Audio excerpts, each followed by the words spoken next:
माननीय सर श्री वीरेंद्र प्रसाद गुप्ता, श्री वीरेंद्र प्रसाद गुप्ता।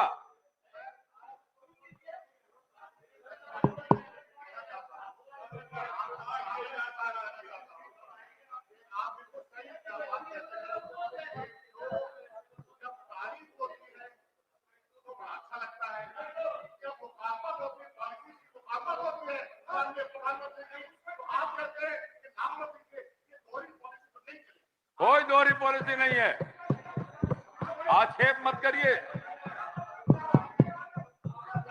भाषा का संयम, भाषा का बैठिए बैठिए आप। जनक जी, जनक जी बैठिए। अध्यक्ष महोदय, अध्यक्ष महोदय, बैठिए बैठिए, आप बैठिए पहले, बैठिए महोदय, अध्यक्ष महोदय बैठिए बैठिए। एक मिनट गुप्ता जी, गुप्ता जी एक मिनट, आप भी बैठिए बैठिए बैठिए। एक बात ध्यान रखिए माननीय सर, आसन निरपेक्ष है, लेकिन आप कितना भी गंभीर बात करिए, कितनी भी आलोचना करिए, कोई आपत्ति नहीं है। भाषा का संयम रखना पड़ता है, भाषा की मर्यादा का भी ध्यान रखिए। अगर कोई प्रधानमंत्री है तो उसकी उसी भाषा में बात करिएगा ना। तो भाषा की मर्यादा रख करके, यहाँ तो सब लोग अपनी अपनी विचारधारा के साथ आए हैं और स्वाभाविक है कि विरोधी पार्टी के लोग सत्तारूढ़ दल के कार्यकलाप की आलोचना करेंगे, इसमें कौन आपत्ति की बात है, इसमें कोई आपत्ति नहीं है। लेकिन जब राम राम जी की बात करते हैं, राम राम जी के कई रूप हैं, राम तो सब जगह है। कोई कहता है राम राम जी, कोई कहता है राम राम, कोई कहता है राम नाम सत्य है। राम के अलग रूप है ना, तो किसी रूप पर कोई आपत्ति मत करिए, सब रूप को स्वीकार करिए, मेरा आग्रह है। बोलिए वीरेंद्र प्रसाद गुप्ता जी। अध्यक्ष महोदय, हाँ ये माइक दीजिए। अध्यक्ष महोदय, हम कटौती प्रस्ताव के पक्ष में भूमि सुधार और राजस्व विभाग से संबंधित आज के प्रस्ताव पर बात रखना चाहते हैं। हम सबसे पहले जो बहुत तेज रफ्तार से विकास बिहार का हो रहा है, जो ये कहा जा रहा है कि बिहार का बजट जो है 10-11 गुना बढ़ गया, 10% से ज्यादा बिहार की विकास दर है, तो ये झुनझुना जो बजाया जा रहा है सरकार के द्वारा, हम इन झुनझुना बजाने वाले तमाम मित्रों से ये जानना चाहते हैं कि शोर में बिहार के गरीबों को आपने कहां रखा है। बिहार में जो गरीब हैं आज भी आवासीय भूमि के संकट से जूझ रहे हैं और उनके घरों पर बुलडोजर चल रहा है।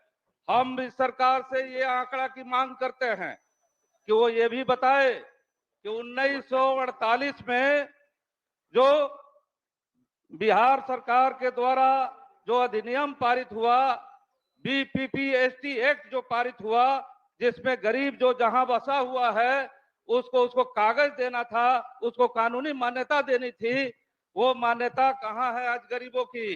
कितने प्रतिशत गरीबों को आपने जो जहां बसा हुआ है उसको आपने कागज दिया, उसको कानूनी मान्यता दी, और आज आप 19 सालों में इसका आप कोई हिसाब नहीं दे रहे हैं।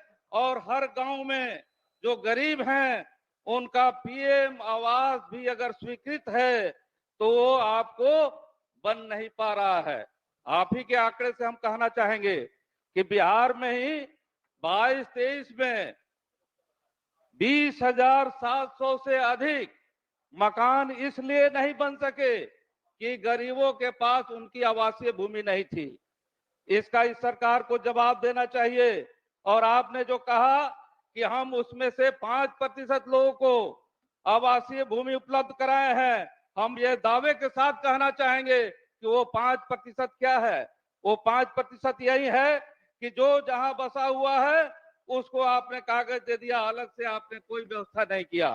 तो ये पूरे तौर पे बिहार के गरीब जो हैं, इस झुनझुना अभी हमारे मित्र संजय जी बजा रहे थे कि बहुत तेज गति से बिहार विकास कर रहा है, तो उस झुनझुने में, उस झुनझुने की आवाज में गरीब कहाँ है वो भी बता दें। और ये दलित अति पिछड़े जो लोग हैं जिनका आवासीय भूमि का संकट है वो कहाँ है, वो ये बतावें। हम ये कहना चाहेंगे महोदय कि जो शहरों का विकास आपने दिखाया कि हमारे 2022 में बहुत सारे जो शहर के बगल के गांव जो थे उसको आपने समाहित कर लिया कि वो अब शहर में बदल गए हैं, उनकी क्या स्थिति है। उन गांवों से अब गरीबों को भू माफिया जो है वो बुलडोजर चला करके उनको विस्थापित कर रहे हैं।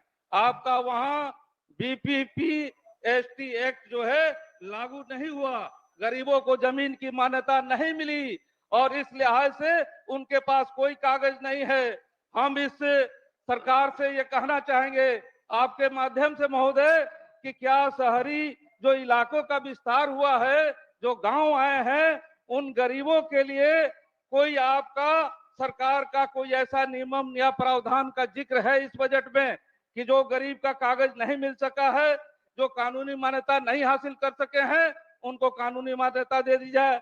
वो बेतिया हो, मोतिहारी हो, बगहा हो, दरभंगा हो, बिहार का कोई ऐसा जिला नहीं है जहां शहरी क्षेत्र का विकास हुआ है और गरीबों का जो आवासीय भूमि है उसके कोई प्रबंधन की बात की गई है कि उस पर उनको कागज दिया जाएगा। हम आपसे ये कहना चाहेंगे महोदय, आपके माध्यम से कहना चाहेंगे कि बिहार में जो सीलिंगवाद चले, वो सीलिंगवाद चलने का जो समय है वो समय 1970 से शुरू होता है और आज 50 साल से ज्यादा आपको गुजर गए हैं। हम आपसे इस सरकार से ये जानना चाहेंगे कि 19 सालों में आपने कितने सीलिंगवाद का निपटारा किया।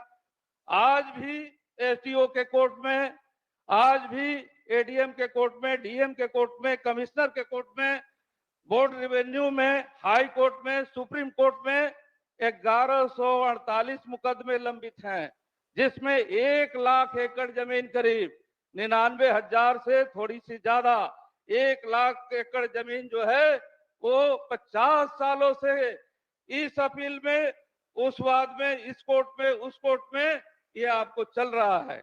आप गरीबों के साथ क्या कर रहे हैं?